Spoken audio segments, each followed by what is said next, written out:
up? Hey, finally, man. We talked about this for 2 years. We're finally here. We're at our launch show. We off and running. Man, it's exciting, man. I mean, because look, I know you came up with this idea, man. So I got to give you your crown, bro. Right. You really tried to push me to do this. I had other stuff going on, and he's like, Rich, we got to do this. Because look, we were both young men. We were both like in the junior college space, and we didn't Right. really have a voice, right? Right. So that Exactly. so is that why you came up with this? That is exactly why I came up with this, man. I'm a JC guy. There's Yep. a lot of JC guys out there. And if you're a JC, a true JC guy, you know the struggle is real. And I Yeah. wanted to give a Yeah. voice to that struggle, man, because there's a lot of young men out here hanging on, to their dreams, whether it's educational or athletics. And it's a Mhm. special place, man. It's Yeah. a special Yeah. place. It's a great time and a great transition period for young athletes, trying to go on to college and trying to, make something out of themselves through athletics. And I felt like there needed to be a voice to that. And here we are. I'm excited Right. about it. I'm excited about our first guest. And Yeah. I'll let you handle that. Yeah, Coach. We gotta bring him on. So we're gonna bring a guest on in a minute. Hey, this is on Kingdomhood, Facebook. We're also on Kingdomhood, YouTube as well. We're on Twitter, and we're also on Instagram, and also you'll be able to see this on Ron. So we're going live, and we'll be here every Tuesday, at 7 o'clock. Bring you guys different guests, inside information. We want to lift you guys up, celebrate junior college football, and just give you a voice. So that's built different because we believe you guys are built different. So let's That's bring this. right. That's right. I'm Hey, so excited about build this different. guest, Ron. This is you, bro. Right. Let's go. Let's do it. Let's do it. Okay, bring Coach on. There he is. Hey, Coach. How you doing? What's Good. up, How are Coach? you? I'm doing good. Thank you. Hey, so Well, we like we said, we want to shine light on JC football and all those things that I said in the pre-show about, um, getting the message out there about the difficulties, um, with JC athletes and their desire to hang on to this sport of football and use it as a tool and an avenue to further their careers in education and in sport. And it's not an easy road, mm-mm, for whatever mm-mm. reason, it's not an easy road, but it is a road. And I think that sometimes JC football or JC sports is sort of forgotten. It's a small community of people and players, but it's a tight community. And I wanted to shine light on that. And who better to bring on tonight to begin our launch show than Coach Steve Mooshgian, who's the head coach of one of the most successful junior college football programs in the last 10 years, Ventura College. Yeah. That, I'm excited about this because Coach Mooshgian was my D1 coach. oh, nice. He's been a brother, a father figure, a pain in the ass. He's been a mentor. Yeah. He's been a guy that has really been instrumental in my success. That's been documented through athletics, but more importantly, he's been a catalyst in my life in terms of turning my life around from Mhm. losing four brothers in South LA, growing up in foster care, coming out of an abusive situation, and then meeting Coach Moose at the end of those things to propel me forward, as a guy who recruited me to go to Fresno State and then becoming my coach at Fresno State, becoming my friend, becoming my mentor, becoming someone who I look up to, someone I admire, to the point where I think I've driven Hondas because the first car he had was a Honda. So Still got a Honda. That's why I'm a Honda guy. He's graduated to Mercedes Benz, but that's another story. I like that. But I'm excited tonight to get his perspective on JC football, college football, NIL, and how all of these things interlink with our student athletes. Yeah, Coach, I have the distinct honor of reading this bio. This bio, I mean, Coach, you are so extensive. The bio could take an hour itself. So I got it paraphrased. But player, Downey High School, 74, 76. Cerritos College, that pains me. I went to El Camino. 78, 79. Fresno State, 80, 81. I went to Cal State Fullerton. That pains me as well. LA Express, 83. Coaching career, very distinguished. In high school, head coach, 83, 84. Fresno State, 95. Fresno City College, head coach, 95. University of Nevada, offensive coordinator, 96. Pitt, 97 to 98. I like this one. Cincinnati Bengals, 99 to 03. Sac State, 03 to 06. University of San Diego, 2007 to 8. Feather River City College, 2009. Now you have Ventura from 2010 till present. And here is the most prestigious. He is a community college Hall of Fame coach. Coach, welcome to Build Different Podcast. It's an honor to have you. Thank you. I used to joke that I spent more money in real estate commissions than most people do for a down payment on their houses. Made a few moves, but I think that the crazy part of it is when I finally got to the point in my career, and I didn't figure it out till I was probably Ron's age. And I said, where did I have the most fun playing? And that was in the junior college level. So I had this junior college credential sitting there, and I said, you know what, I'm going to go apply for one of these head coaching jobs. I said, somewhere between San Diego and Santa Barbara, and then I'm going to stay put. And sure enough, it's been a blessing, but it's been a great ride. I don't know that I'd do anything differently. Maybe a couple things if you could go back, but for the most part, junior college football has been a big part of my life. My dad took me to my first game in 1970. Wait. Coach. Let me chime in right here. I'm gonna let you get to that. But so you started off in high school, which was inspired by your dad, who coached many years in high school football. Correct? You want to talk about that? Well, I grew up on the sideline. I mean, I didn't have any choice. That was babysitting duties. When my brother was born, Dad would take me to the field, and if I was good, I got a Coke from the Coke machine after practice. So I used to throw tennis balls against the wall and watch football and get knocked over, and just kind of was around it and just grew up thinking I didn't know any better. That was just, hey, this is what you do. You play as long as you can play, and then you coach. Right. And I know that because, we have a history. I always tell you, you're my guy. I love you. And I admire the fact that over the years, as my coach, and even seeing you as a coach at Ventura College, when I did coach with you guys, you always made a point to introduce your father into that arena because he inspired you, and those memories that you have to me seem like yesterday. And I know that that allows you to feel good about that relationship. And I know that he was proud of you. What father is not proud of a son who does the same thing that he does, and also your mom, your mom is a big part of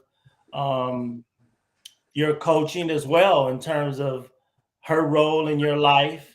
And you make a point to introduce those people who are very important to you in your life to your group of athletes. And I think the important thing there is the lesson is you're teaching these kids to respect their parents, to respect the fact that, their parents play pivotal roles in their life. Without a question. And every you know, I have it written underneath my hats and my visors. I always put 9/13, my mom's birthday. She was killed in a car accident during season of 2011. It was just a random Sunday that you get the call, and I had just seen her the week before, and you know, so I always remind our kids of that day. I said, if you know you're fortunate enough, make sure on my mom's birthday, make sure you call home and tell your mom you love her, and then I'll tell them a little bit about the story, and I also say, you know, it's no excuses too, that through you know. Through tragedy, you have to be able to overcome adversity. And I showed up at practice the very next day. Now, I know that's probably some people are wondering, how'd you do that? But I just wanted to, you know, stay busy. And the kids made it a lot easier for me, the kids and the coaches. So, you know, since 2011, I called it the day. It kind of changed my whole philosophy from the Jim Sweeney to who is Steve Mooshgian, and and then it's paid dividends in a lot of other areas. It's just it's all about relationships at the end of it. I kind of went back to being what it was like to be an assistant coach and how you treat people. No doubt. You know, you don't have to always be that hard ass, so to speak. Right. I think that's probably more prevalent with athletes today. You know, they need a little bit more understanding. They need a little bit more, I'm not going to say coddling, but, you know, we've learned, and through the success of your program, we've learned that you don't have to yell all the time, you know. No. Coaching is teaching. And teachers don't yell, and kids still learn and get degrees and go on in life. So how come those same principles can't be applied, you know, on the practice field? Yeah, no question. It's just, you know, it's philosophical. You got to find what works with today's kids, and they've changed, you know, from the kids from 1986 when you were playing to now. You know, we're going over a span of 34, almost 40 years now. Right. And it's just, you have to adapt. If you're going to stay in the game and continue to coach, you have to be able to adapt and adjust. Doesn't mean that you give in to everything, but you got to understand where they're coming from a little more than just saying, this is what we've always done. It's black and white, and you got to have a little bit of gray in there. Right. I think, you know, one of the things that I've learned is I was coaching for you a couple of years back, and I had been out, and then I came back, and I was yelling at these guys, and you reminded me, you was like, hey, well, you don't have to yell, you know, you could just coach them up, and you put a tag on it. It was like, okay, he dropped the ball, but he ran a good route. So instead of saying, oh, you dropped the ball, whatever, tell him, hey, great route, catch the next one, you know. And I think that applies, you know, because you do have to give them a positive. You don't want them to feel, you know, totally defeated. You know, you want to keep them motivated, and I think that falls right in the line with that. But Coach, we mentioned your achievements, you know, from high school. Wow, you were in the NFL, D1 college, Division II, Fresno City. If back then, did you think you would ever be in this position coaching JC football? Until I really, to be truthfully honest with you, when I used to go out recruiting, when I was recruiting guys in your era, and I'd go see Feather at El Camino and Mazzotta at Cerritos, and they'd all, and you know, and I'd see the other coaches, and they used to always tell me, they go, you know what, if you can ever get one of these Southern California JC jobs, they're the best for your quality of life. But I didn't know any better. I was just trying to climb the ladder and go as far as I could. But you know, to be truthfully honest with you, it after my mom passed, I kind of left it into God's hands and said, he's going to put me where I need to be. And I'm just going to take it from there, because coaching ball is coaching ball. I don't care if you're at high school or in the NFL. If you can help help these players achieve their dreams, and then in turn become the best versions of themselves. And that's really, I really think it's almost the other way. If you can get them to become the best versions of themselves, they'll also become the best player they can be. I find that to be true as well. Yeah. What are some of the struggles, you know, that JC athletes face, and you know, what's the process in getting them through those struggles? Well, that's a great question, because most of the kids coming out of high school have no clue how competitive and how good the other athletes are at this level. I was talking to one of my former coaches that just took a Big Sky job, and he told me that, you know, our guys, we got guys right now that would start for us up here. And it's not that far apart. We just have a few more of them. But he goes, we got a lot of guys that could play up here.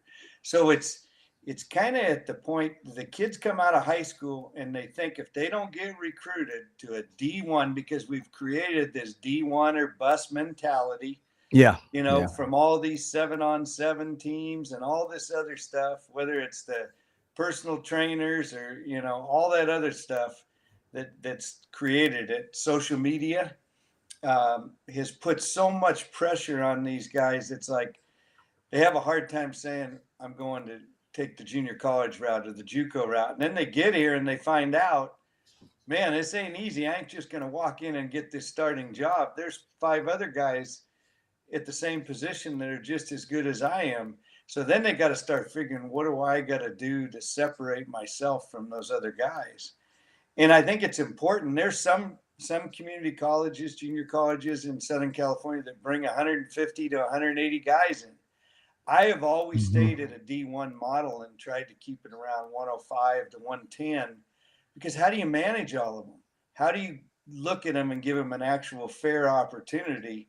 Because you can't just could you imagine that, Ronnie, being out there you're going to play the F receiver in the slot, and there's 12 other guys. You're going to get a turn after every 12th rep. You know, I mean, how good can you? You know, they talk about take mental reps and all that stuff. So I think it's important to balance, not to have too big of a roster. And then I think it's really important to make them understand that this is just part of the bigger picture. And how fortunate are you to play college football? Because if you're really lucky, if you think about this, and this may hit home to a lot of people, if you're really lucky in a 4-year career, if you play all 4 years and you play 50 games in 4 years, you were like at the cream of the crop, that you got to start or play in 50 games. Most people don't. Right. Most people don't. I mean, you think about, we came from the old 10-game seasons, and then they became 11 games, and some of them now are 12. Well, 12 times 4 is 48. If you get in a couple postseason games, that's a pretty good career. So it's not basketball, it's not baseball. They're not going to. It's the only sport where you practice more than you play. Wow, that's true. That's true. Yeah. Think about how much practice you do over a year for 10 games, guaranteed at least 10. We always try to say at Ventura, we want to get to 13, you know, to make it all the way. And you know, that's just a mindset, but think about that, how much practice you put in for that little of games. Coach, speaking from an athlete's point of view, who's in a program that's stacked with talent, and, you know, I'm an athlete, all I want to do is get out. You know, I want to go to the next level, but I'm here and I see these guys, they're just as good as me, just as fast as me. Only 4 guys or 5 guys, if you go empty, can be on the field at one time. I'm a wide receiver. What do you tell a kid in that situation to keep him motivated in that process? And I'm going to just go off, you know, I'm going to just say that nowadays it doesn't take a whole roll of game film to get you noticed. Can you talk about that? It's very true, but I'm going to tell you something. When I was first went to Fresno State and they had, signed 3 junior college receivers, and I was thinking about, I had some other offers and was thinking about going back to Cal State Northridge or Long Beach State. Ironically, neither one of them have a football program anymore, but yeah, neither. And Coach Sweeney sat me down. He looked at me and he goes, "I've seen what you can do." He goes, "But let me tell you this." He goes, "You're a good player, but you'll never reach your full potential without competition." So I took it home and I wrote it on a index card and I put it on my mirror in the bathroom. I read it every morning, and that motivated me. Now, I understand that in today's world, you think about why there's so many quarterbacks that transfer, but we've made it so easy to transfer that the word compete has kind of gone away. I'm going to compete for a while until I see I can't do it, and then I'm going to transfer, because we're giving them unlimited transfer. So we're not helping the situation. There's some kids at the end of the thing, that I'll bring in and say, "Hey, I'll help you go to another JC. I just don't, we're stacked at this position," to be honest with them. But you're talking about, there may be 5 guys that are all that same guy, and what's going to separate them, and that's hard. A lot of times, if the position coach that recruited him is coaching that position and he recruited 3 of the 5, he's going to maybe have a little bit more feelings towards those 3. It's like the guys that got drafted, or the walk-ons versus a scholarship guy, or a guy that got drafted in the 1st round versus a 7th round guy. It's all those things play into it. But I usually tell them they've got to compete and just treat themselves as if they're the starter, but don't finish out spring ball or finish out the fall. The ones that bother me the most, the ones that leave in the middle, and they've already put in all this work to get to this point. Just finish it out. Right. You never know when there might be an injury or something comes up and your opportunity arises. Right. You're one player away. And I've seen guys transfer right before the first game, and then 2 running backs went down, and he would have been the starter, but he left a week earlier. The problem with that is most kids think that transferring, is gonna be the thing that separates them, but they don't understand that when you transfer, the first thing a coach looks at is, number one, why are you transferring? And if you're transferring for selfish reasons, that's not good. A coach doesn't want a guy coming from one program into his program as a selfish player, because you're going to spill all of that over into their program. So they need to be careful with making these decisions and why they're making these decisions. My point to this question was, as an athlete, you need to just work hard, and when your number is called, perform. Exactly. Couldn't agree more. But here's the problem that we have is let's just say there's 100 Division I programs playing football. I know, whatever the number is, I think it's like 120. 60 of them are going to be really good and 60 of them are going to be struggling. And if those 60 that are struggling, that coach and that staff is fighting for their job. So they're going to look, if somebody from the other 60 that wants to leave and come join them, they're going to take them because they want to save their job. So that's what we've created. We're created these, you sign for a 4 or 5 year deal as a head coach, and you don't win after 2. They just buy you off, the head coach off, and then the assistants are the ones that suffer. It's no different and then the players get the transfer because their head coach left. Then the new coach that comes in, he doesn't have as many kids there, or he wants to bring his own kids in from where he came from, and you just repeat the cycle. So we have got to fix it from the root of the problem. And the root of the problem is greed, and we all know, money has made a lot of these choices. And I've worked for a lot of money, and I've worked for not a lot of money. And it's not, doesn't change my approach or my philosophy of it. The same job I had at Pittsburgh, is the OC was $83,000, and now it's probably $883,000. You know, and so it's all relative because of TV money and all those other things, and then the social media. Everybody is blown it up bigger than it is, but the NIL plays a lot to it too.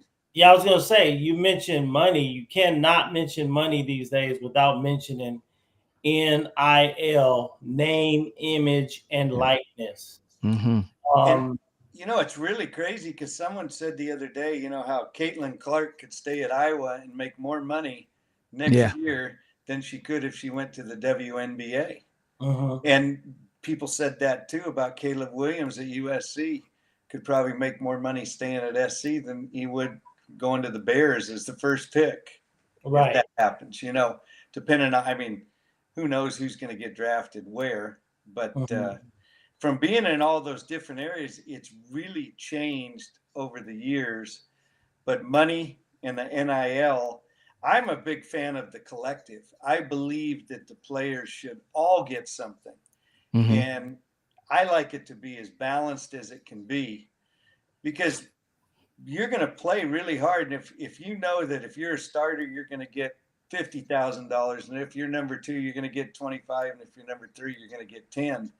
Well, you're going to, you know, be fighting for those jobs. And it's like anything, you know, trying to get a raise. They're working to get a raise. But with a collective, you got everybody still playing for the team. And I really believe, watching UConn's men's basketball and South Carolina's women's basketball, you saw a lot of people sacrifice the good of themselves for the good of the team. And that's why they both had such, you know, dominant performances. And it was impressive. I learned a ton watching March Madness from basketball, how it transitioned over to football, and some of the things that how I'm gonna approach things a little bit differently. I think that the girls' tournament to me was by far the biggest attraction. I mean, they surpass, you know, network ratings. You know, the people who watch those games, and I think it's a testament of, number one, the awesome coaches that they had for those teams, and, you know, the structure that they put into those programs to have those athletes go out there and compete at a high level every single tournament game, you know, right down to the finals. I thought that was amazing. I watched the men's, and it was awesome too, but the ladies' final was just off the chain, you know. You're right. Don Staley and company, all the great coaches of women's basketball, and it's just been the last couple of years where it's come on like gangbusters, you know, and it's fun to watch. The Juju Watkins at USC is a blast as a freshman, and she's going to be around for a while. It's going to be great. I hope they keep it going like that, because it's you know, needed, and maybe the WNBA salaries and more money will get poured into that too, and help the college game, and actually help the pro game. It's usually the other way around, but it just might do that. But I thought UConn's whole group was pretty special, the way they passed the ball and how unselfish they were, and they looked like they were playing football out there, throwing it around, like basketball on the grass, as Coach Sweeney used to say. So, Coach, getting back to football and JC football. So we had our first spring meeting yesterday over at Southwest College, and our coach, our head coach, Coach Miller, during our meeting, he brought up a good point with our players, and he basically told them, he goes, "You guys want scholarships. Some of you want degrees. You know, you want all of these things in this scenario, but you're not willing to pay the price 100%. You know, you may get this right, or you may get that right, or you may do this, but you're not focusing on everything. You're not putting 100% effort in the classroom, 100% effort on the field, or even 100% effort in being accountable to meetings and all those things. And he talked about he went to go visit UNLV, and they had several meetings, and not one kid showed up late for a meeting. They were all there on time. And I've coached on the junior college level. And yes, these are things that we do struggle with our athletes. Why is that? And what can we do as coaches, to get our players to buy into this whole process? Because we can preach and preach and preach and preach, but as you know, every year you'll have a guy that you've told you need 24 units, and he'll drop a unit, and you've told him, hey, don't drop below 16 or 12 or whatever it is. And it happens every year. Talk about that. Well, it's really tough, but they're here for a reason. They always say that, they're picked junior college for a reason. And a lot of why those guys are not late, I'll tell you why they're not late to those meetings. And it's because they'll have 6 a.m.s or 5 a.m.s with a strength coach, and they're on scholarship. Right. They don't have to renew that scholarship. So they don't have to. They have something to hold over them a little bit more. True. Very true. Where you don't as much. The only thing that we have at our level is playing time. And I have a rule that, if you miss a meeting, you miss a practice, you miss, a class where the professor lets us know, that you'll sit a quarter. And I've had sometimes the state championship game, we sat our starting corner, who actually is playing for the Kansas City Chiefs. And sure enough, they went after it. We fell behind 23-0, only to lose 35-30. But that's just a great example. We set that standard, and some schools aren't able to do that because you're cutting off your nose to spite your face. It's kind of like, well, we're hurting the other 10 guys if we take this guy out. Well, you recruit, you have to have depth, and it's no different than a guy goes and sprains an ankle and comes out, can't play the second half of a game. Someone else will have to go in there. That's a great point. So right now, your guy he sprained his ankle before the game started. Great because point. He didn't go to class, he didn't go to the weights, and he didn't, go to the meetings. And I think the bigger picture there is it's our responsibility to teach these young men and turn them into men of character. And I think it's hard to make decisions like that, because like you said, you're sacrificing a win, you're sacrificing, a good performance, the next week out. But if you're really committed to teaching these kids the right way, then you're able to make those hard decisions and tell a kid, hey, I'm sorry, you broke a rule, and you got to sit a quarter. That's just the way it is. And get the kid to understand that I'll sacrifice a loss to make you a better person. Mm-hmm. It's 100%. And we've had some games that were probably closer than they needed to be because of that. But I tell you what, you only do it once, and they learn it, and it never happens again. And I've had to sit guys the whole next week. I've if their attitude's bad on the sidelines after the game, just tantrums or whatever, I've kept them away from the facility for a whole week. I said, no, I want you to visualize. I go, I'm doing this because I want you to visualize what your life would be like without football. Exactly. No, you can't come to weights. No, you can't go in the locker room. No, you just go to class. That's all you can do. You're just a regular student now. And I had 2 of them that I did last year, and they ended up playing pretty well for us after that. It changed. Right. So as you get older as a coach, and you stop thinking that everything's about wins and losses, and it's more about molding of young men and trying to get the best version of themselves out of them. You'll do things. You're not afraid to do things. And I've got a staff that understands it too. And we've got, 4 or 5 of them that have been around and been together. And we have more full-time and faculty members on our staff than some of the JCs do in the state. We're probably one of the better ones in that aspect, with about, there's probably a dozen of them that do. So they say the haves and the have-nots, and unfortunately there are some of those programs now that there's some that have a little bit more than others, but you have to learn to get what you can out of what you have.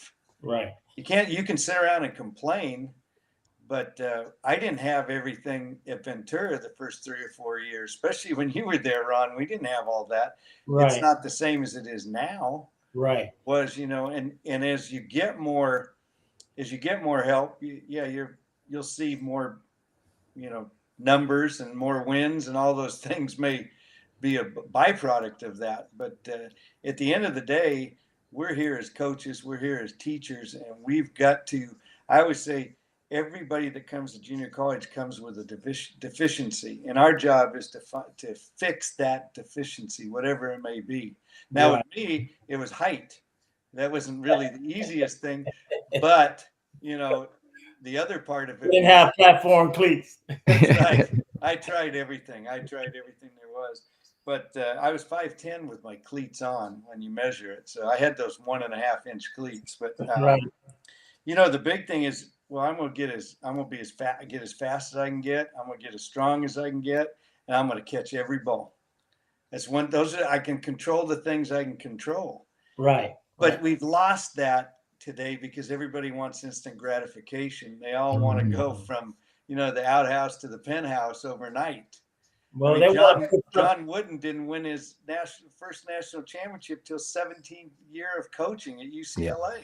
They're interested in the moment. They want to put up an IG post or a TikTok post of them making a one-handed catch or the ball being tipped to them. I got guys that want to put Instagram pictures up of them catching a ball that was thrown on to the sideline.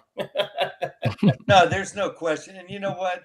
We say that we used to say 15 minutes of fame. Those are about 15 seconds of fame. Somebody looks at it, they push the like button, and then they're on to the next thing, and they forget about it. But it's kind of the society that we've created. It started with you got mossed on ESPN or all those different things. Everybody wants, just throw it up. I'll jump over him and catch it. And, well, you didn't even run the route right. Right. So coach, you've been a recruiter for D1. You've been a recruiter for D2. What is it that you're looking for in a junior college player as a receiver or any other position? What is it that you're looking for without looking at the performance, without looking at the put together highlight tape? 100%. Great question. I know what I tell our guys, just to get recruited, you need to have the 3 T's. I said, you got to have a good tape, a good team, and a good transcript. If you don't have all 3 of those things, it's hard to get. And I understand you could have you could have a great tape and a great transcript and not as good of a team, but then someone's going to ask you, like, why did you go there? But I mean, really what how that part of it goes into it. But I'd say character becomes the very first thing they're looking for, because they don't want to have to babysit.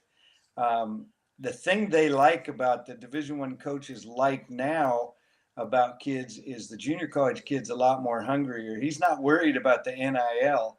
He's just excited to get 3 pairs of Nikes, 2 hats, 2 pairs of shorts, and 3 pairs of shirts, and he'll be, and 3 meals a day on training table. Hey, that's easy for you to say at Ventura. Some of them don't get that, coach. Yeah, I know. No, I can't. We don't get it. We make them fundraise for all their stuff, which is good. And we're stuck by rules too, where we can only feed them so much, and we try to do everything we can do by the rules. I don't believe in bending those rules at all.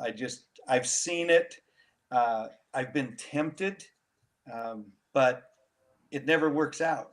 It never works out. And there's, we'll hear stories of this guy promised me this or this guy promised me that. I said, if a head coach promises you're going to come in and start, I said, then that's not a very good football team that you're going to. I said, I'm going to promise you 2 things. One, is the best player's going to play, and you're going to get a fair shot. And I tell them, I don't care what you did in high school.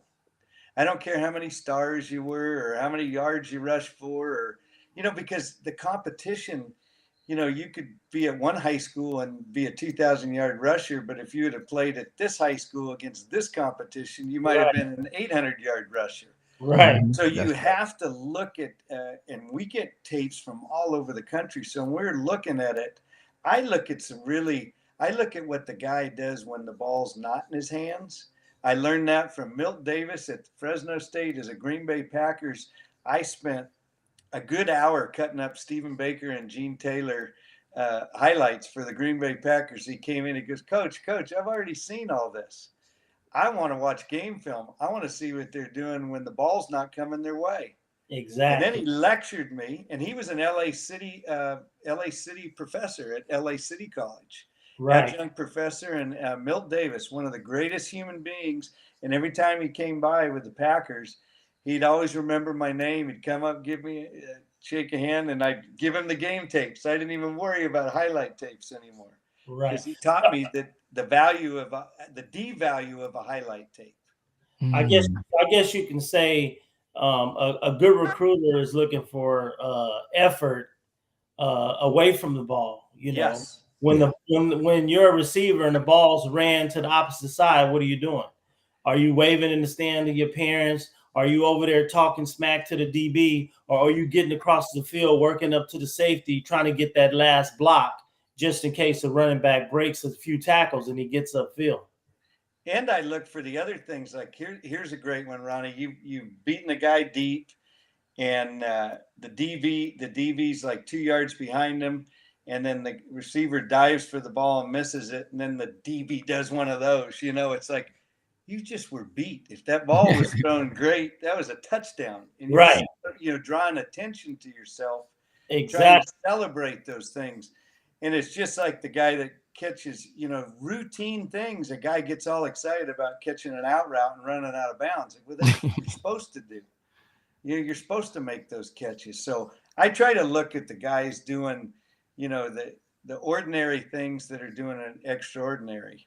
It's extraordinary. So you look for those, the little things now after watching enough tape. And I think coaches are lazy because they'll watch those highlight tapes and they'll see one or two big plays and they'll think, oh, we got to get this guy.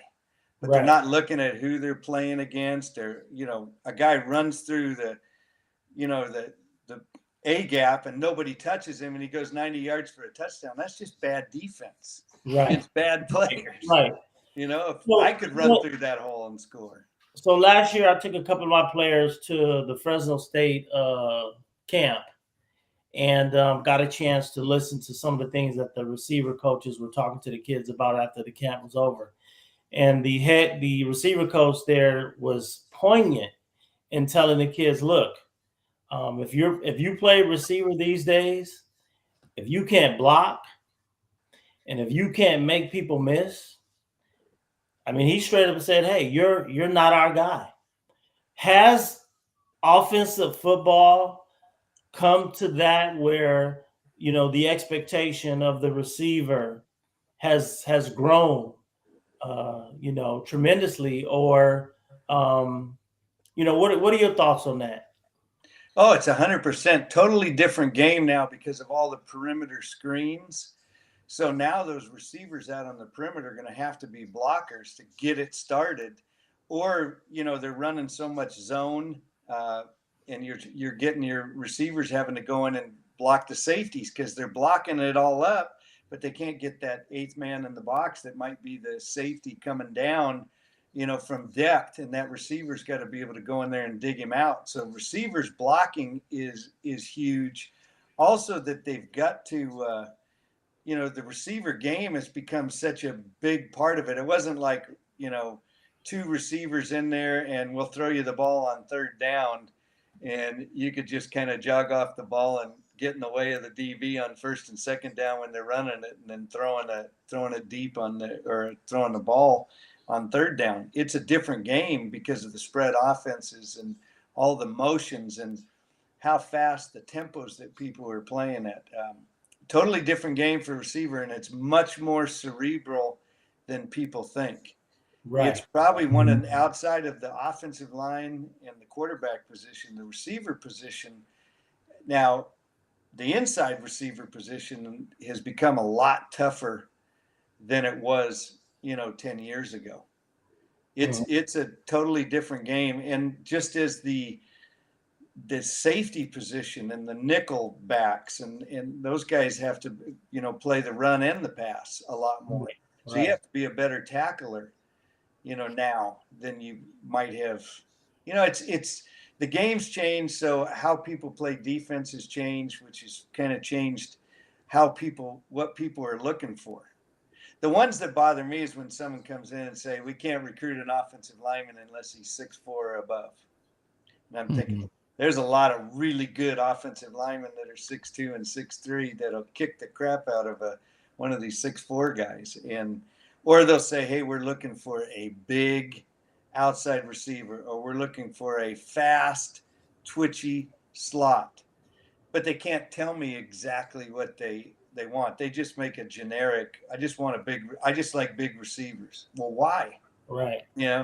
And so back when I was recruiting, and even back maybe 15 years ago, used to find some gems. But now there's no gems because we've got all these star ratings and all these different things. And then there's still a really good kid that maybe got hurt or something and didn't get enough stars or didn't play enough as a junior. And he might be better than the 4-star guy that's across town, but he was the starter all junior year. So he gets all the recognition. Right. Instead of letting the coach go out and watch the film and make an evaluation. The evaluation period's been done by grad assistants and recruiting offices and, analysts. And no offense to all those guys, but they're usually the younger guys. Mm-hmm. And the older coaches, the more experienced that have watched a ton of film, they're not making those decisions. Right. At some schools. Coach, the last time I coached with you, I ended up being in your office when a recruiter came by. And I was so impressed with this situation that you handled. You'll probably remember it.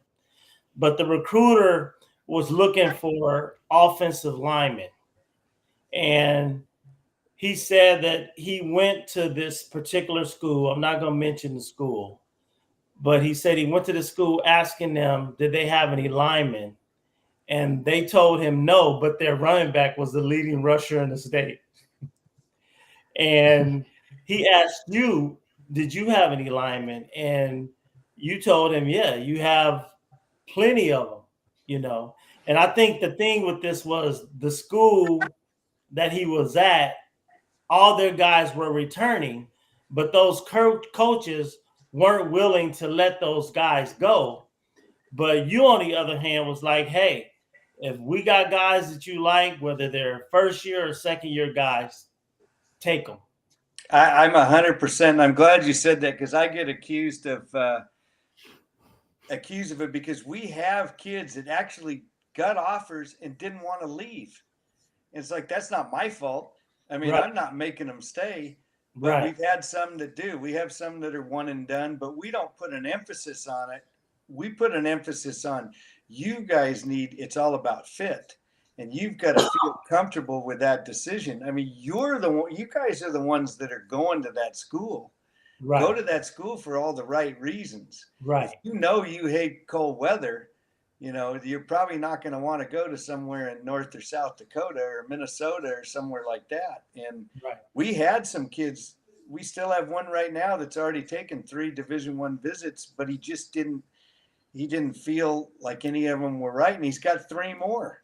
One of them's Hawaii. So he's got Hawaii all the way to the other East Coast somewhere. So I don't know what he's looking for. He just says he told me he just wants to find the right fit. And I respected that he didn't just jump. And so he could sign early in spring, that he wasn't what he was looking for. And so that's really the most important. And I tell the parents that this has really got to be a family decision. But I said, at the end of the day, your son's the one that's going to have to live there. He's going to have the one that's going to have to deal with the coaches. And sure, you went on the recruiting trip, and everybody gets treated good on recruiting trips. Right, of course. It's like the program when the guy got off and the band was all there, and then he comes back to school and no band's there. But I still love it. It's a recruiting trip, right? Yeah, it's a recruiting trip, and all the pretty girls are around, all that other good stuff. But right. The bottom line of the whole thing is it's really about fit. And once you as a coach, because I've seen some coaches like, yeah, you got to take that scholarship. It's a D1 scholarship. You got to take it. Well, why does he have to take it? You want him to take it so that you can put on that you had so many guys sign and that, I'm sending guys out to D1 and all that. Right. I try not to play such a big thing about that. When it's all said and done, I'll make a note of it and said, hey, we had 12 D1 guys, 8 D2 guys, 1 NAIA guy, whatever it ends up being. It changes from year to year too. And I've seen guys take I had a guy take an FCS school over an FBS school just because he loved where it was. He loved the coaching staff, and he liked the environment and the players that were around him. I said, go where you wanted, where you feel comfortable, because your next couple of years you're going to be living there. So, that's. I'll just take that back to my junior college experience. I mean, when I was in high school, I was second string quarterback, I was second string receiver, I was second string tight end, I was second string all of these things.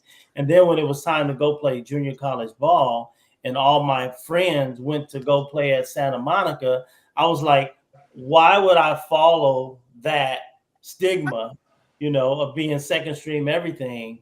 I need to go somewhere else and, make an effort to change, what was going on there. And I ended up, going to East LA and becoming a starting receiver. And I ended up getting a scholarship over a lot of those guys who were starters in high school and who went on to Santa Monica, because I put myself in a position to where, number one, I could play.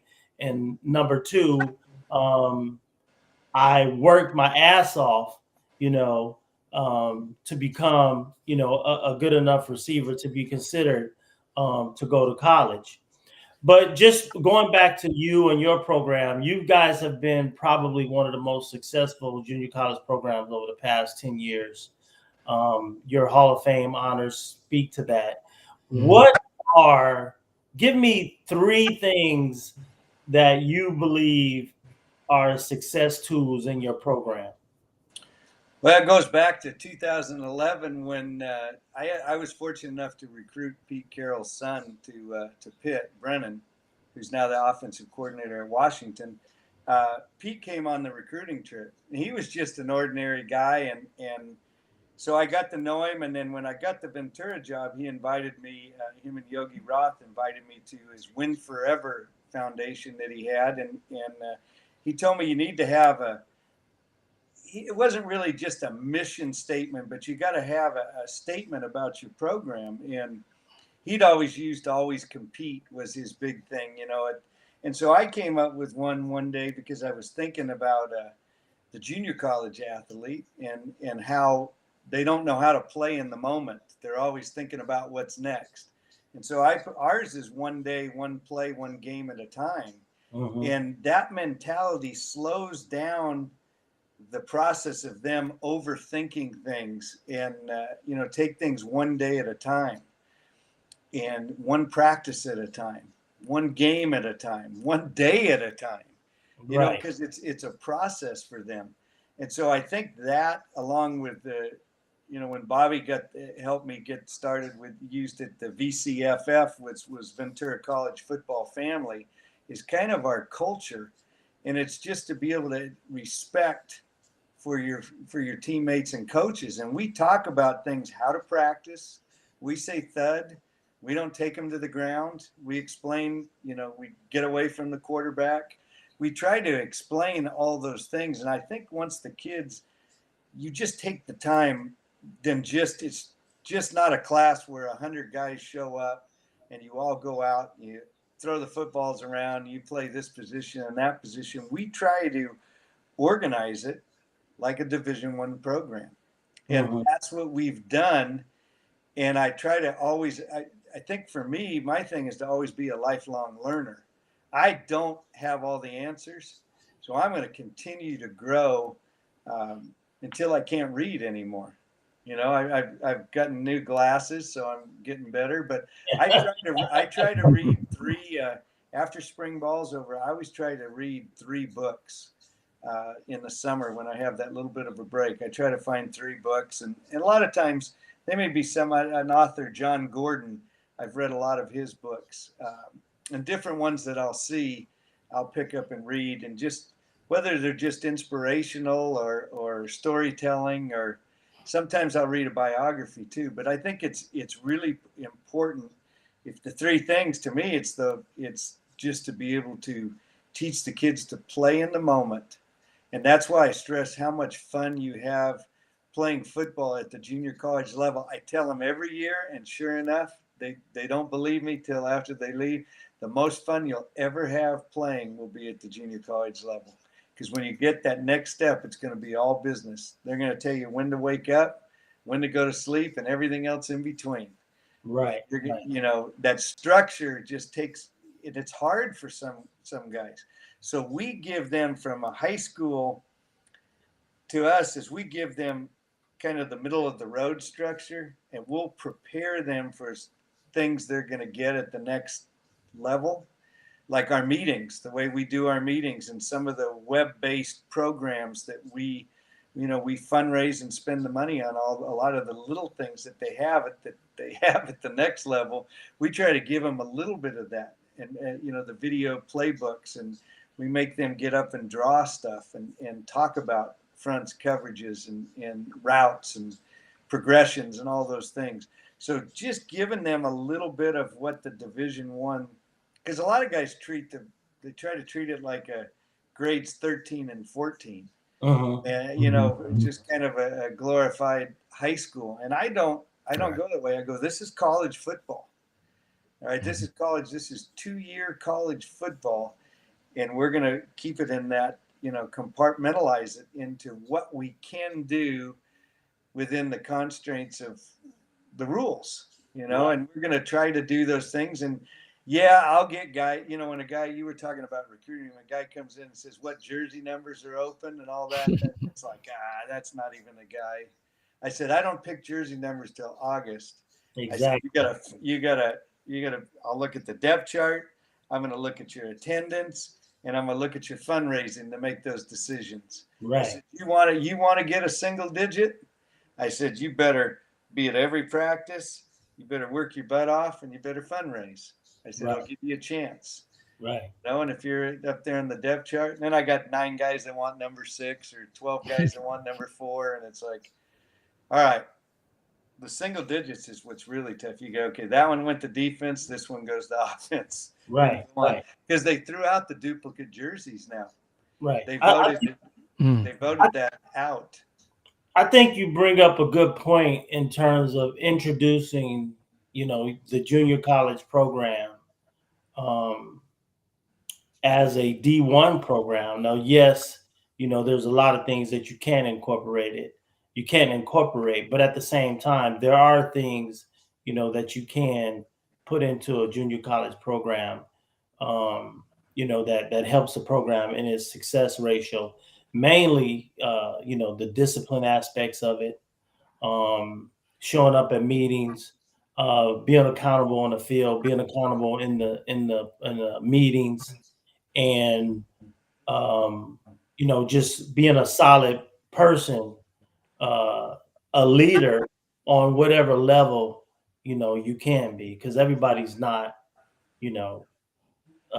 talk leaders or whatever, but you can find your place within there. So I think that's a great idea. And it's tough. I don't let them use the N-word at all at my practice at all. I never have. I don't let them, when they start getting disrespectful, if they do, and they ever bring up moms or sisters or girlfriends, I go nuts. I send them in.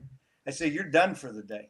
And then you got to come see me. There's a lot of times that if they're not doing things right, they start missing. I put a lock on their locker. Obviously, they don't know the combination. And they can't, the only way they can get it off is they have to come meet with me. and then we make a little program for them. But we sent we were just on spring break, and so our quarterbacks and receivers, we sent them out a quiz on just plays that we do. We actually have a quiz on our web base, and everybody did it and graded out really well, but 4 guys. And so it was kind of funny. It's like our receiver coach was looking at the 4 guys. He goes, "You guys must not want to play college football very bad." And he says, "Here, I'll send you the numbers of receiver coaches at like 4 other junior colleges nearby if you want to go play for them." Which I thought, it just is a motivational thing, not as to be demeaning, but it's like, if you're going to play for us, that these quizzes and these meetings and, it's a lecture lab class. You don't just go out and throw the balls out and shoot baskets in the gym, as we did as kids. It's not a pickup game. You gotta know where your splits are and who's on and who's off. So if you got a 4-3 guy, he knows 20% of the plays, and you got a 4-6 guy who knows 99% of the plays, your 4-6 guy is going to be in there, correct? 100%. Those other guys will get you beat. There's a lot of great talent on the sideline. You guys know. You saw it.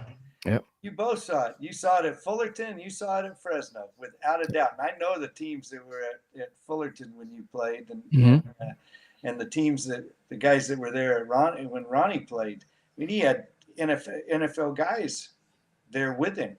So there's a ton of talent on the sidelines, and it's what keeps them from getting on the field.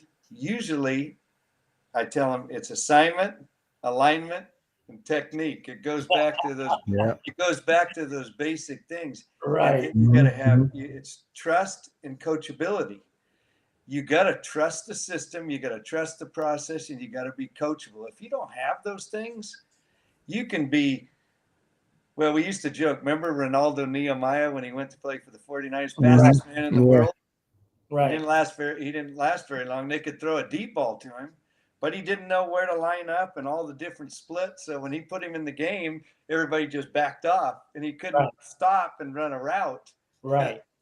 I think one of the things that I always tell my guys is don't think that the head coach, don't think that he doesn't see everything, because he sees everything.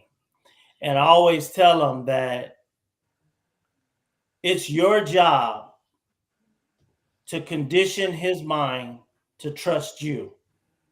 Oh, that's great. To know that if he puts you in a position, you're going to succeed because you know what you're doing, first of all, and you've proven to him through practice, whether it's spring practice or fall camp, you've proven to him over and over again in pressured situations, when we go into our fall camp and it's 2-minute offense and we're running up and down the field and we're yelling at you and we're screaming at you and we're creating a hectic environment, and you excel in those environments, that's when you're building trust with your head coach. 100%. Couldn't agree. And what you said, and I know you probably played for Gene Murphy and Jim Sweeney, the 2 Irishmen. Oh, yeah. Those guys saw everything. Absolutely. They could be up on their towers too, so they could, with their bullhorns. But it's amazing, because people ask me that, "Coach, how did you see that?" I go, "That's my job." When you're a head coach and you've got a coach for every position, you let your coaches coach. You get to observe, and then you get to see how guys compete. And you remember this, Ronnie. Remember when Coach Sweeney would get in the cart and come over to the receivers? Yeah. The intensity would pick up for the drill. Right. Probably the same thing. Coach Murph came over to you guys. Your intensity picks up when the head coach is watching. Right. So I always tell our guys, champions are made when nobody's watching. Exactly. And that's a hard one for a lot of them. But you've touched on so many great points. But I know, because I'll have a kid in my group, and I'll go to Coach Miller and I'll say, "Hey, Coach Miller, you see this guy? He's done this and he's done that." And Coach Miller will say, yeah, but he missed 3 meetings, or he did this, or he did that. And I'm like, wow, I didn't even know that, you know. And it just, you know, if you've been around enough good head coaches, you know that when you go to them with something, you better hold on tight, because don't think that they don't know the other side of it, you know. So and you know, and we try to I'm very honest with my kids. I'll tell them straight up, if do you really think Coach Miller is going to let you play with you doing that? Do you really think that Coach didn't see that? You know, I go, you gotta be crazy to not think that this man who's been in this job for years and years and years doesn't see everything that's going on this field. He'll be focused in on offensive sets, and we're out on the field and we're running plays 1, 2, 3, 4, and somebody, a public person, will be walking by, and they'll act like they're gonna walk into the football office, and he'll stop and say, "Who's that going into the office?" And I'm like, "Damn, how did he know somebody's in the office?" And he's all engaged in this offensive set. Oh, it's a 360. Your eyes are going all exactly. over the place. You It's know? you kind of, it's every year you're in it, your eyes tend to know what you're looking for. And then there's certain guys you want to, you know, Coach Sweeney used to say, always catch him doing something right, you know, and that was his 1 minute manager, you know, and then he had Sun Tzu, The Art of War, which told, if you know the enemy and you know yourself, you need not fear the result of 1,000 battles. So I still use some of, I still use a ton of those, you know, sayings, and the coaching has a lot of philosophy in it too, you know, psychology now, especially now. I think philosophy and motivation kind of goes hand in hand, you know. And I think that those coaches who understand behavior are the real good coaches that can truly motivate people from their perspective, because you can't coach everybody the same. You know? No, that's one thing that's really hard for it's really hard that life isn't fair. Football isn't always fair. I tell our guys all the time, we played Moore Park one year in 2011, and 11 guys that started in that game didn't start in our bowl game at the end of the year. And I said, that just goes to show you, coaches are going to make mistakes too. We only have you for 2 or 3 weeks, you know, in pads. So we're going to make some mistakes. So being transparent and letting the kids know, look, when I tell you something, I mean it. And if I'm wrong, I'm going to take it. And I take all that. When we lose, it's my fault. I'd never, ever point fingers at the players. It's hard enough on them, because any one of us that have played, whether we're a DB and dropped the ball in the, you know, in the end zone, it could have ended the game, you know, an interception the game, or dropped a wide open pass. Even if it was in the first quarter, you're going to blame yourself enough for that anyway and say, we would have won if I would have caught that ball. Right. And so for a coach to put that on, you know, we didn't do enough of this, or we didn't do enough of that. Hey, you know what? Sometimes the team you're playing is just better than you. Exactly. It's. I think sometimes the one thing that I try to remind myself is that, you know, with everything that goes on with these kids, you know, that they chose us as coaches. Right. You know, they chose to be a part of our program. And they could be 17 other places, but they're here.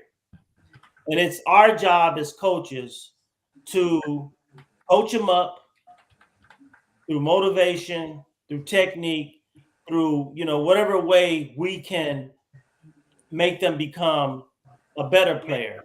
They may not be an MVP. They may not be a D1 guy. But as long as we can take them from where they began to something better, then we're doing our job. And I think sometimes 100%. we forget that these kids choose us. No, They it's a great, Mhm. it's a great Mhm. point. The struggle that I run into now is I start to tell them stories. I'll say stuff about Peter Warwick, and they're going, "Who's that, Coach?" Chad. Yeah. Luckily, they know Chad Johnson and TJ Houshmandzadeh. You know, that's because of their flamboyancy. But they're both junior college guys too. Right. Cerritos and Santa Monica, along Right. with Isaac Bruce. I mean, we can go on and on and on. All the guys that have Keyshawn Johnson. I mean, those were right in your, you know, after you at West. Well, that was West LA where you were coaching. Now Right. I mean, we've seen them all between Right. us three. We've seen guys that have come from terrible situations, and I mean, how many restaurants did Keyshawn? That guy seemed like he changed. I was recruiting him at Fresno in high school, and that guy would call me. He would call and make sure he told me where he was going to high school. And I'm telling you, I think he went to 3 different high schools during Dorsey, Palisades, and something else during the time that he was there. And then he ends up at probably why he ended up at West LA. And then he was a ball boy at USC and ends up there. So, and then he's the first pick of the draft. But that guy was moving in and out of different homes. But that's the hard thing. The JC kid, you know, they always have some other issues. You know, they're having to work, you know, to help out somebody at home. There's a lot of issues when you're, especially for some of the ones that are the more inner city or from some of the poor geographical areas of California. Right. And there is no cheap places to live for rent. So you got to work to pay the rent. I think what the public doesn't know is that, you know, as junior college coaches, you know, we run the gamut in terms of the different personality styles and situations that our kids come to us in. Some of our kids come to us in homeless situations, and, you know, we have services on campus that facilitate that. We have community organizations that help us facilitate, you know, getting this kid stable so they can focus on an education process, an athletic process, and trying to move them on, you know, to the next phase of their life. And that's important to me. Coach Miller has sort of given me that go ahead in terms of focusing on those situations and providing services for these kids, or providing resources, you know, for these kids.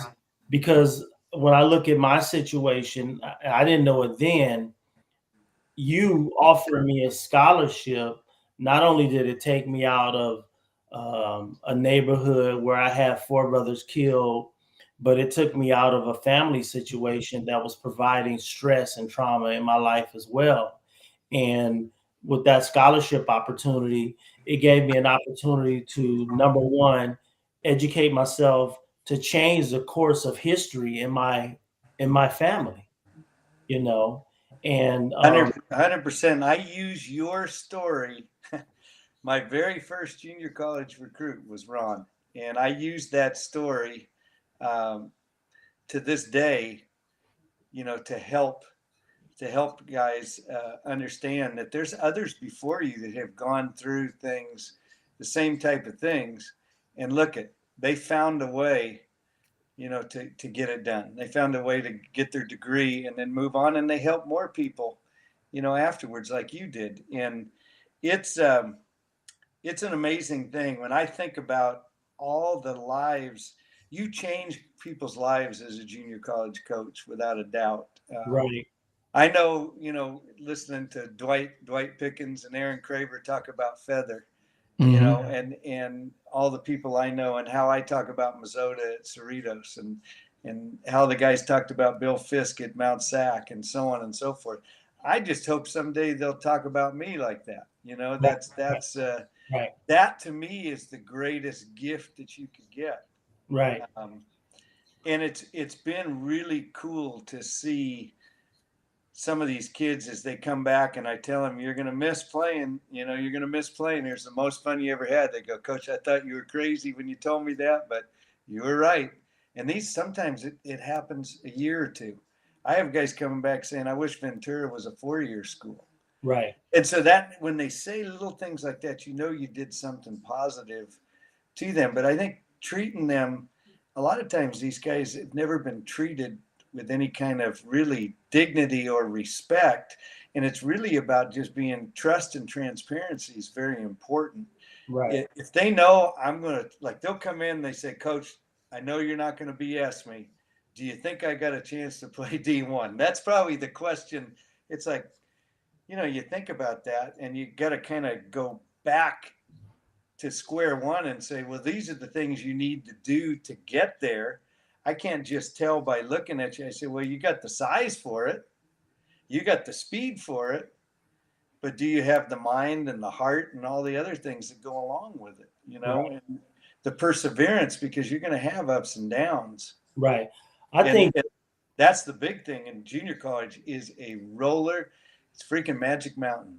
I start out basic with my kids. When they start talking scholarship, I'll ask them, I'll just say, hey, are you the best guy on the field today? Are you the best guy offense and defense here on this field? Are you working to be the best guy here? Are you the best offensive player in the classroom, on the field, in meetings, in plays? Exactly. Are you the best guy here? If you're the best guy here, then you have an opportunity. You know, you have an opportunity. Exactly. And what you do with that is up to you. But I think it's safe to say that we help kids identify their strengths, and we help them develop a purpose outside of the X's and O's, winning football games. I think the junior college experience gives kids tools necessary to go forth with their education process, along with their athletic process.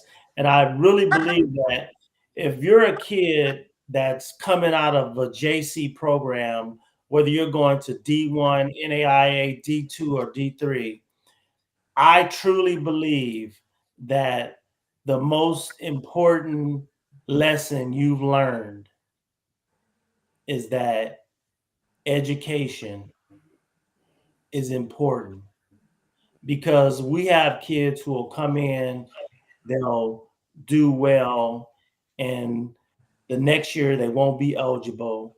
Then they'll get back eligible, and 3 years later, you see them getting off on a scholarship. But from the time that they showed up in the program, and that first year they coasted, and they get to that third year and they realize everything the coach told them about school was true.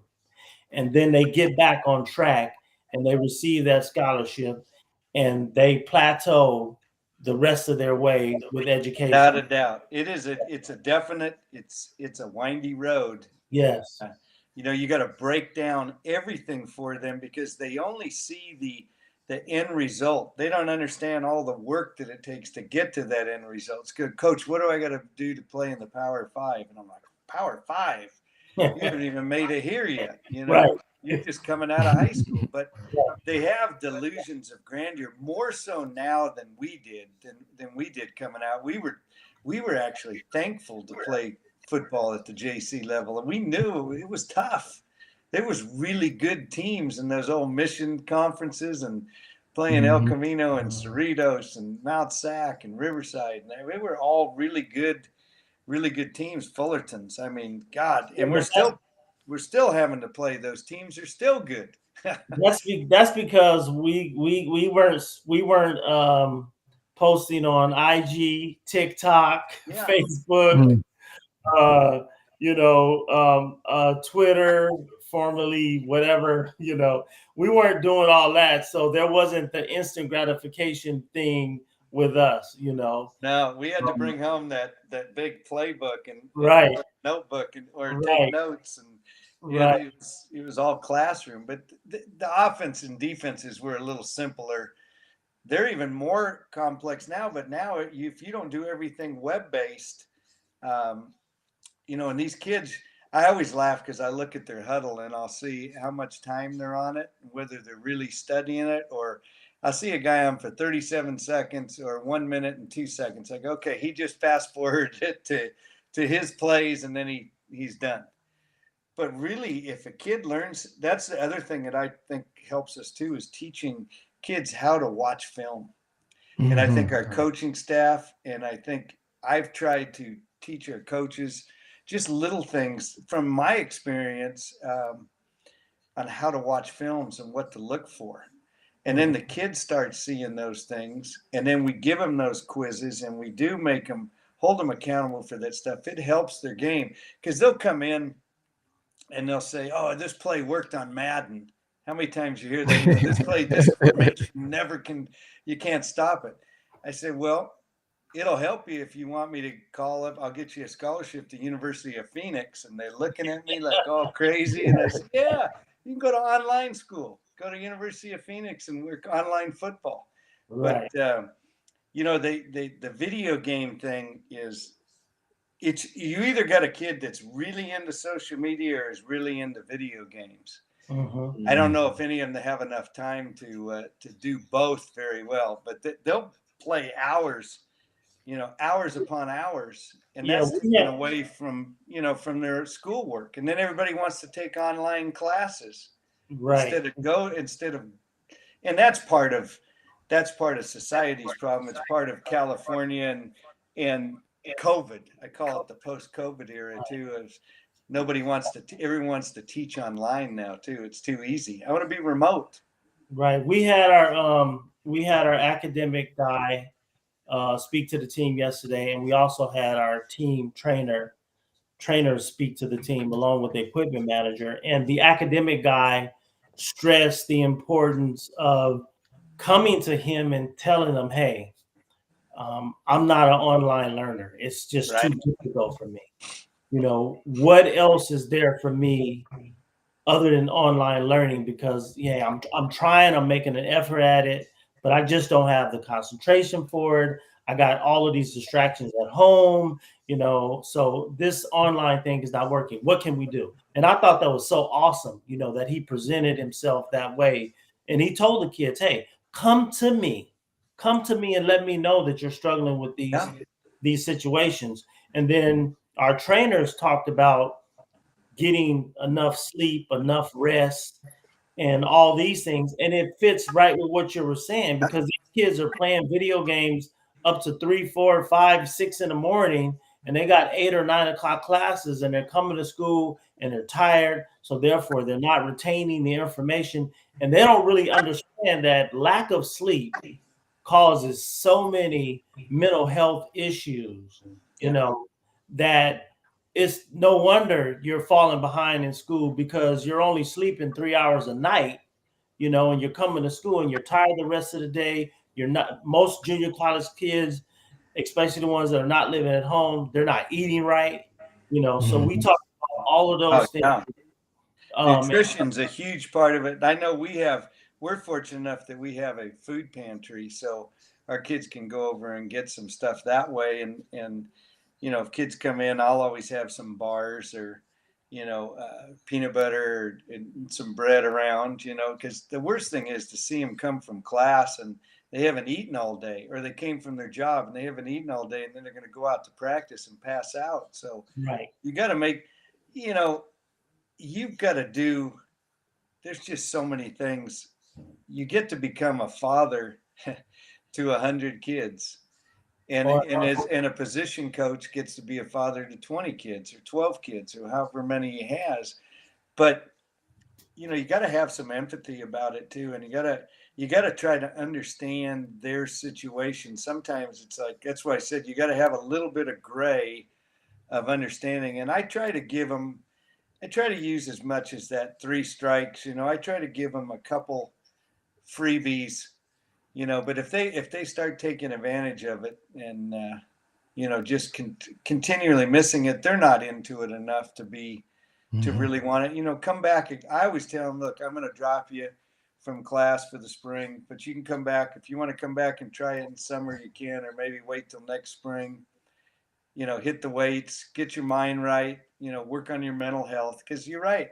We have, you know, we can do what's called BIC reports. And if we think kids need some, you know, or we'll tell them to go see our athletic trainers, and the trainers can refer them to, the health center so they can get some mental health treatment. And we had them come out. We had our mental health people come out and talk to the team.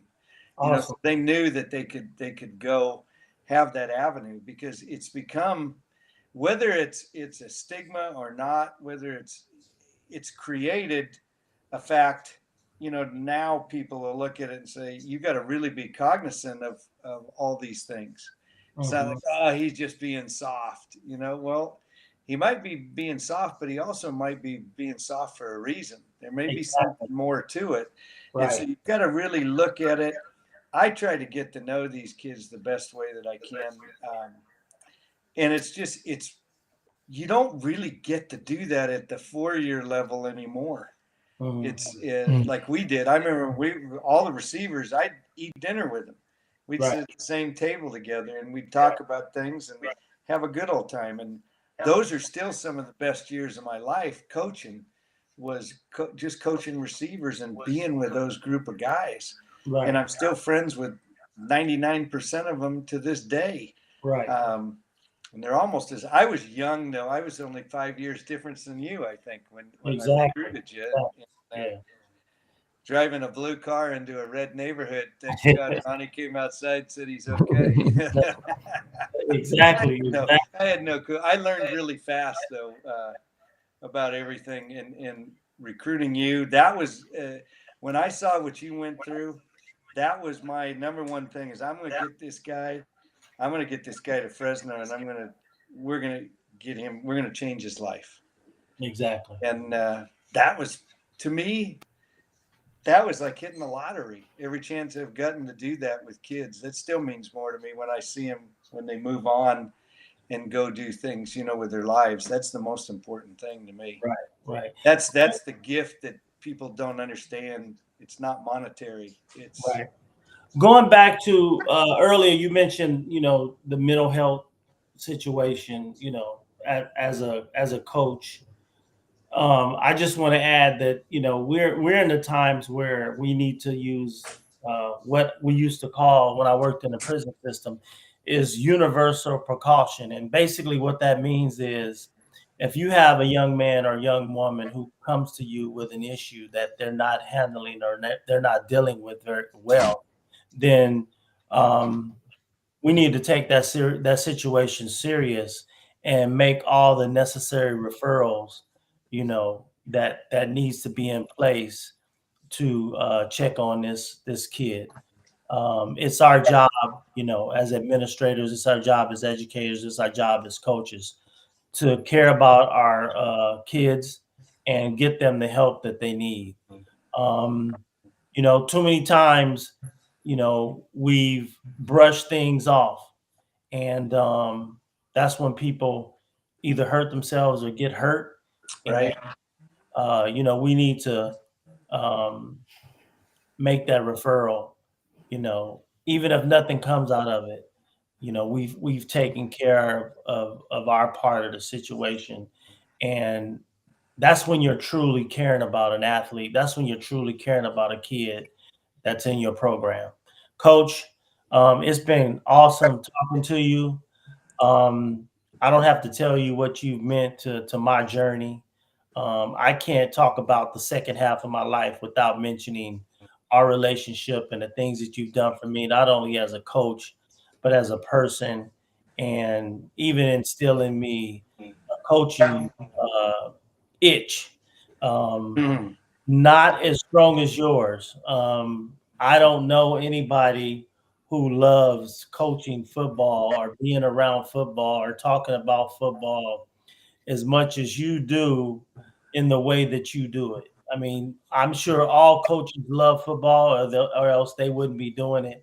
But the psychotic way all right, that's fair. That's fair. That you process football. And I am proud that you changed, from a yeller and screamer to a person, that coaches from a perspective of intelligence and grace, and all these things that you've learned through your experience, Downey High School, NFL, D1, University of San Diego, Fresno City. I think that God has you right where he needs you, because there's nothing you can't talk about to these kids. And I just want to say thank you for being on our launch show. And I hope that we provided information to our audience. This is our podcast, Built Different. Coach Mooshgian is definitely built different in his job as a head coach at Ventura College. Thank you, Coach, for being a part of this. Appreciate you. Love you. And we'll talk down the road. Love you too, Ronnie. Thank you, Richard. It was great. Welcome. Absolute pleasure, Coach. This is awesome. What you guys are doing is going to be special, and I'm looking forward to watching all the rest of your segments and see what other knuckleheads you have on here, right? But thank you guys for having me, and I appreciate you, and I appreciate what you're doing, and this is pretty awesome. I do love football. I'm sorry. Yeah, you do. It is my lifestyle, I guess. But right. Thank you, guys. Built different. Appreciate you guys. Ron, Coach. Oh man, this has been a blessing to have this launch show. So yeah, Coach, we're gonna have you back on, Coach. You know that, right? You don't get off that easy, right? We got some more stories. We could do a couple more, I'm sure, right, Ron? You gotta come back on. Anytime. All right, guys. Everybody tuning in. Built it. Blessings, Coach. Thank you so much. Thank you.